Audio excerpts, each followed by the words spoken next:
Hello guys, this is Dr. Lior Bar-El, and we're back here again with part 2 of this amazing production monitor. And yes, I'm not just calling it a monitor for a productive monitor. I'm going to call it a production monitor, and we're going to get right into that. Now, like I told you guys, I always give you guys honesty, and what I hate seeing is fake reviews made by fake people who are being paid to say things, certain things, and I'm going to explain the stupidity behind that completely, okay? First off, what I'm going to mention is the second you get this monitor, the first thing you need to do is to calibrate it using the Spider Elite or any one of your color calibrators, just to get the colors calibrated correctly, because out of the box, it's more cold, and to be honest, I really like the color right out of the box, but when I'm working on my productions, I like to always have accurate color. Now, you're talking to a guy here who does commercials. I do a lot of commercials. I do a lot of work that even is seen in theaters in terms of, like, you know, little commercials or whatever. It's not like I'm famous or anything, but I've worked on several commercials for Coca-Cola for certain things, and what I can tell you is when you use monitors, like I have a BenQ and all of that, monitors that are color accurate, you're going to be paying an arm and a leg, but they're nowhere near this monitor. This monitor is huge, and I worked on these monitors a lot of times through my friend's house or through anyone that I worked, and, you know, basically paying them sometimes even to use their labs or something like that. Even labs, sometimes it's like their basements, to come out with certain things. And it is just a pleasure to work on a big monitor like this. And how am I going to make this to match it up with a production monitor? It's very simple. The first thing you need to do is calibrate, and we're going to go over that. The second thing you need to do is to get a production monitor, like something cheap, like, for example, the Blackmagic Video Assist. And what you can do is you can match it up manually. You could also do it on the Elite 5, where you can tweak things and make profiles, so you can actually profile it and make it match exactly as a production monitor, as I used to do back in the day, or use even you know, a rewritable drive. Most of the time it's the luminance that's the factor, but you know, it could be other things as well, so just make sure. But I used to use an old school rewritable DVDs, and I used to you know, Blu-rays, and I used to write things to them and then see it on the projector or whatever, and then if it looks too dark or it doesn't look like what I saw, I would go back and try to tweak it, and it would be a painstaking process, but it would eventually make it, you know, perfect. But what you could do is what I used to do in the old school as well, is match up the exact same, you know, colors. Now, you have to definitely calibrate it, because out of the box, it's, like I said, more on the blue side. Now, let's talk about all the positives about it, and then we're going to go into the negatives. Okay, as you saw in the first part when I did the unboxing, it contains a lot of inputs, a lot of, you know, USB inputs. It contains 2 HDMI ports that are at 60 hertz, 2 HDMI ports that are at 30 hertz, and one display port, of course, for you at 60 hertz as well.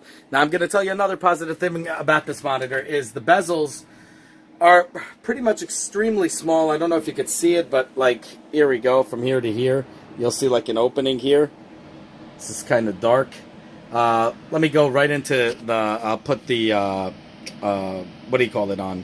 The flashlight on. Give me 1 second. Okay, guys, so as you can see, the bezels are extremely small, which is a very, very big plus.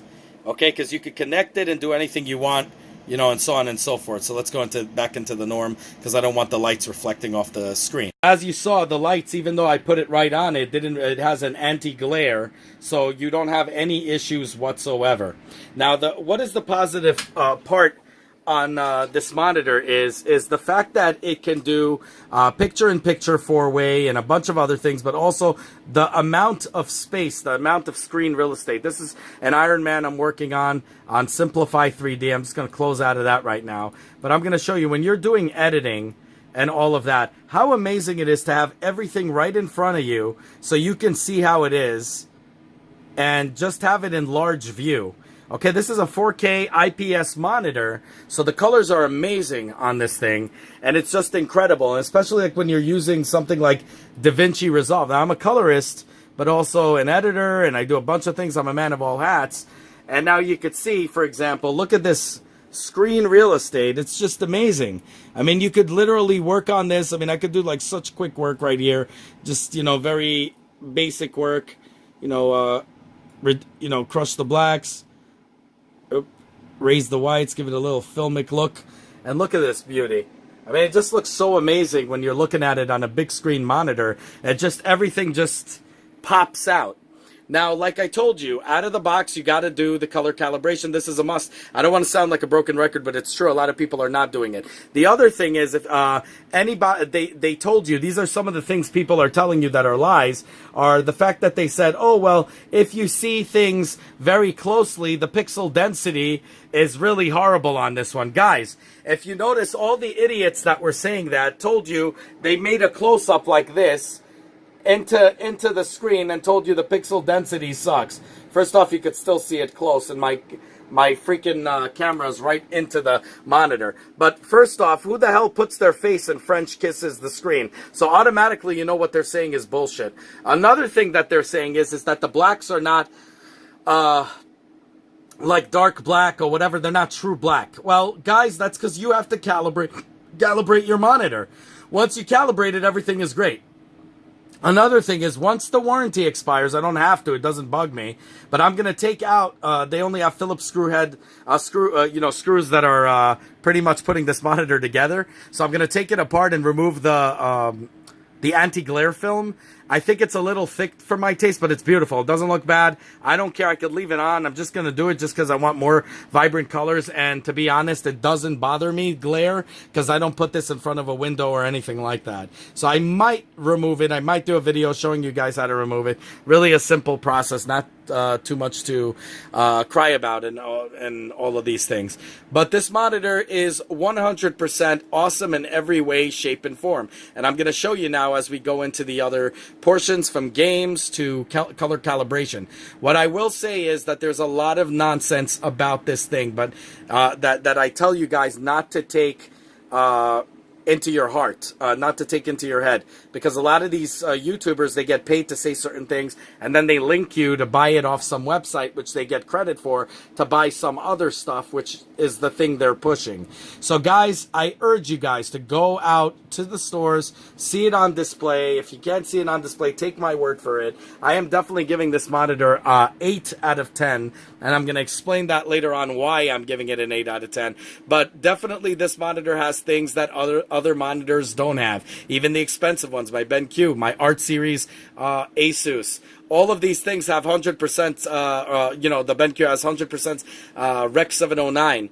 And like I told you, it doesn't mean anything. You guys could just, do it your own self manually and match up the colors, and it'll look exactly great. The thing is, instead of paying $1,200, you're paying $500 or $600 for this monitor, and you're getting way bigger monitor. And on top of that, you're getting way more inputs. Okay, things like HDMI 2.0 for some odd reason is not found in all these expensive monitors, and I find it extremely stupid. Okay, so we're going to go right into the next portion here. I'm going to show you how to calibrate. I'm going to show you the games. I'm going to show you all of that stuff, and I hope you guys enjoy me for the ride. Join me for the ride, and let me know what you guys think. I'm sorry I'm a little bit tired. My head's all over the place. Just worked on 3 episodes of TV pilot, which is funny. They want to shoot about 20 episodes, and they call it a pilot, but whatever. Anyways, just wanted to say that all the luck and power to them. Love them, but holy crap. Very, very stressful. Anyways, so let's get into the next one. I'd also like to add, before we get into it, is that this baby includes 10-watt speakers. Now, obviously, I have surround sound speakers, as you can see. I wouldn't go without surround sound, obviously, for other stuff. But let's say when I'm hooking up my Nintendo Switch, I can't utilize that surround sound unless I have a splitter or something like that. I just like to put it into my system and then just play it off the speaker, the sounds coming out from the speaker, which, to be honest, will blow you away. Because there's no monitors on speakers I've ever heard that had there is no monitor that had onboard speakers like the one on this one. I can almost tell you. I remember the old Packard Bell. I had the ones that go on top. That was amazing.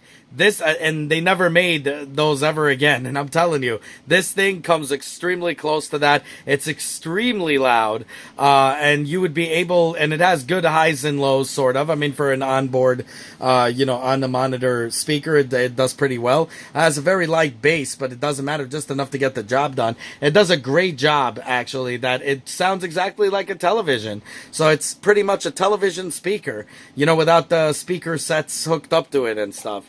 That's something to think about. And some of these YouTubers are making also a big deal out of the shadows in the corner. First off, I'm going to show you guys something, all right? The shadows in the corner do exist, not when you're sitting from here. As you can see, okay, yes, it goes all the way out, but that happened in my other monitor as well. But over here, it just doesn't. There's no shadowing whatsoever if you're sitting in a right spot. If you're sitting all the way to this side, that's when you start to notice it a little bit. Okay, but then it doesn't really bug you because who the hell sits all the way to the side? Every time you're going to look at the center, you're going to be fine. There's absolutely no problems. As you can see, corner to corner, perfect, no shadowing whatsoever, and it's just damn fine. Okay, guys, so don't be turned off by it. Believe me, it doesn't affect you unless you're looking at it from like all the way from the corner here, which I don't know why on earth you'd be doing it. Again, magnification, okay? They magnify things, make things look worse because they want you to spend the big bucks on the bigger monitors, smaller monitors that cost a fortune, okay? And then afterwards you feel, you got a good deal from it when in reality they're just making money off you. The truth of the matter is this monitor, you're getting the all-in-one package here, really. You're getting a large screen. You can make it exactly like a production monitor, in terms of colors. You could make everything work for you, gaming and everything, together. So let's go right into the gaming. We're going to go into Doom right now.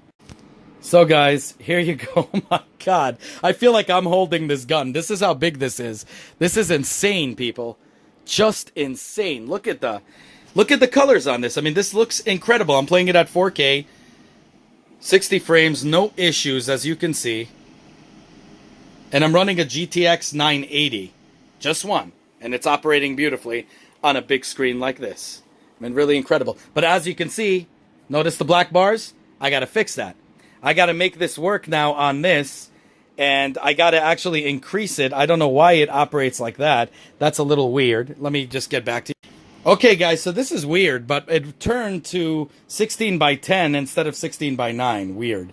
So as you can see, full screen. Look how beautiful this is.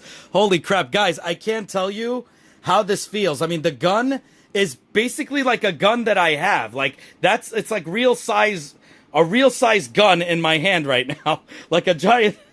I can't explain it how big this is and how beautiful it looks. This is 4K resolution, people. 4K, operating at 60 frames. Of course, I had to see that. And it just looks incredible. Let's look at other games now. So, guys, here is Tekken. And next, I'm going to show you Nintendo Switch on this baby. Get ready to see this. I mean, this is just incredible. I mean, and I'm going to say the blacks here are pretty much black, as you can see. I don't know if you could see it through it. So all the people that reported that the blacks weren't working well or whatever, again, you guys can fix it yourselves after you calibrate it. You can also increase the blacks and crush the blacks and raise the whites, and everything will be great. You know what I mean? But it's up to you guys. I'm going to lose this. I'm just going to let them kick my ass. So...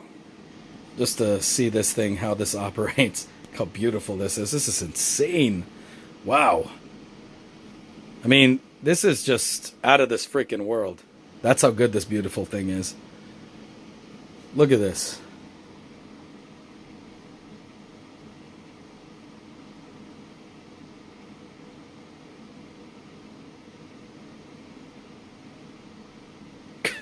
Well, I'm playing on easy, so, guess he's set to automatic block.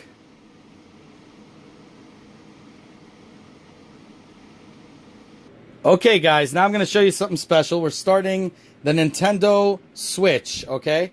So I'm putting it on. Now, I'm going to tell you, on the Asus, it was such a pain in the butt because they had the buttons in the back, and it was a nightmare. Now, it's so freaking easy because you have the controller here, right? So we're just going to hit this. Oh, wait, I'm blocking the... So that's where the satellite is. Now at least I get it. There you go. So now we're just going to hit this. We're going to go down. I think I put it on HDMI 3, which is the 60 frames a second. We're going to see how this baby looks. There you go. Right on. So convenient. Give me a second.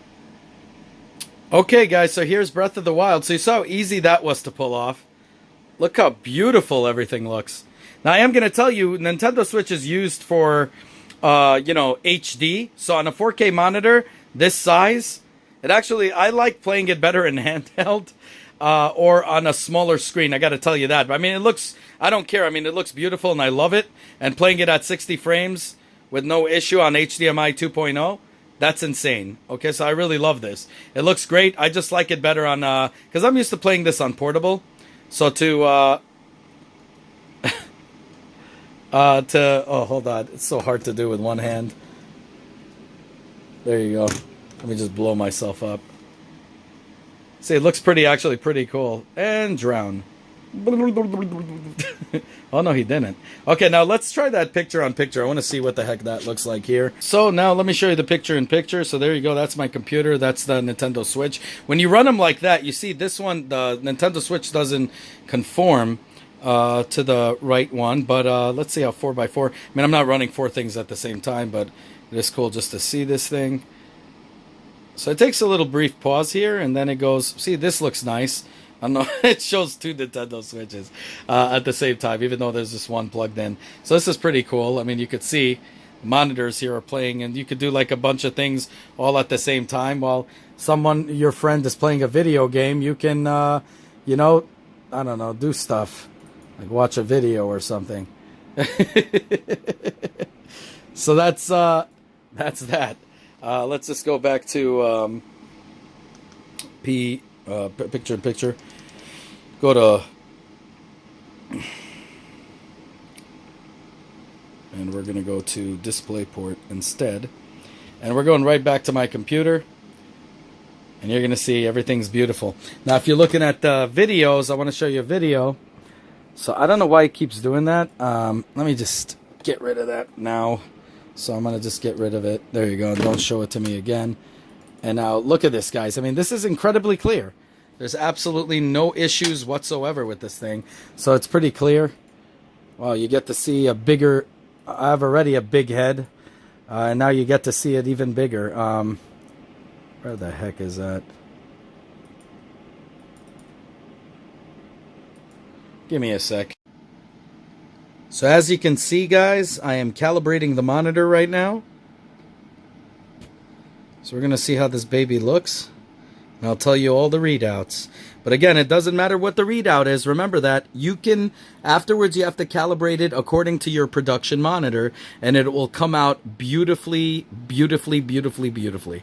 And you'll see that everything matches perfectly with the production monitor, and everything will be A-OK. So I'll get back to you when it's complete, and I'll show you the readings. So guys, it finished calibrating, and like I said, always calibrate in the dark, because then you don't have anything showing. And now you'll see from cool to real color. You see that? That's the difference. So just letting you guys know. And now we're going to look at the measurements, okay? So we're going to go right into here, and this is what it is. Okay, so we got sRGB. We got at 100%, okay? We got NTSC at 72%. Okay, now like I told you, this doesn't really mean anything. Okay, Adobe RGB, but it is good to calibrate, is at 77%. These are good readouts. Now, for professional work, what you always should do is first you calibrate and then you tweak.